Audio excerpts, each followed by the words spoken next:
حيد من الطريق، حيد من الطريق.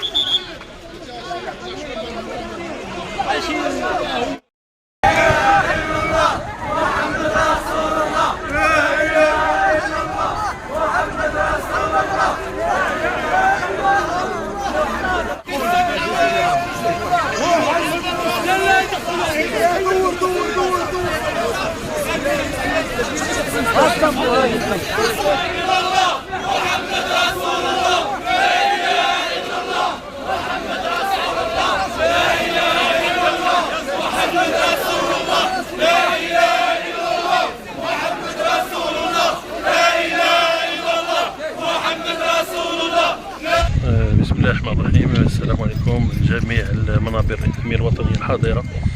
نتأسف على هذا اللقاء بسبب الظروف الصعبة. أبو ربي عديل الساير الكاتب العام لجمعية الزعيم، في نفس الوقت محب عسكري ومواطن تماري.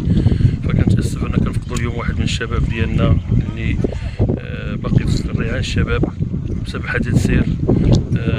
كنتقدم بالعزاء للأسرة ديالو الجمهور العسكري، قاطبة سكان حي النهضة.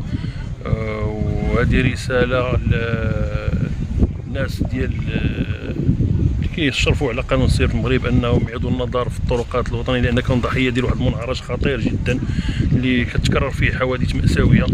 فالشباب ديالنا كانوا فرحانين، كاملين كنا فرحانين، فكلشي تقلب فجأة المأتم.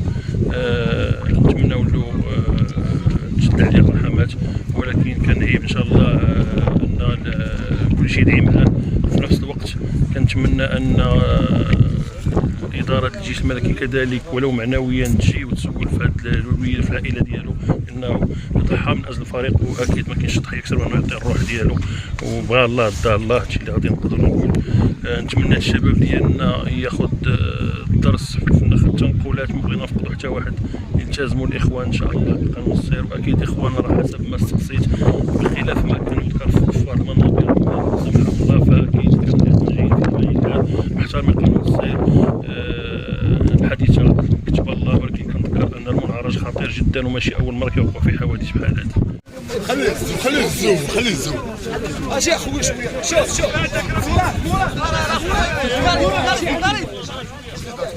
لا شي واحد وسع شويه خوتي. سيروا نشكروا هاد المنابر الاعلاميه اللي جات بكثافه وتينقلوا داكشي بالمعقول، ماشي بحال بعض المنابر اللي تيكذبوا على الناس وتيديروا واحد التفاهه اللي ما خداماش. حنا ما بغيناش بحال هادشي. هاد المنابر هادو كاع غنديروا معاهم اللازم ان شاء الله، وتنتمناو الناس يحاولوا يوصيو وليداتهم بحال اللي الدري اللي تيكون قصير ما يمشيش للتيران. تنشكروا رئيسة مجلس العمل اللي جات وقفات مع هاد الناس هادو، تنشكروا الناس اللي وقفوا معنا اللي ساعدونا في لامبيلونس وساعدونا بزاف. تنشكروا الناس ديال المقبره، تنشكروا السلطات المحليه اللي واقفه مع هذا السيد هذا. اللي غنقول لكم الاخوان هو بحال هاد المنابر اللي يطلقوا التفاهه كما تنقولوا ما خصهمش يكونوا. وشكرا.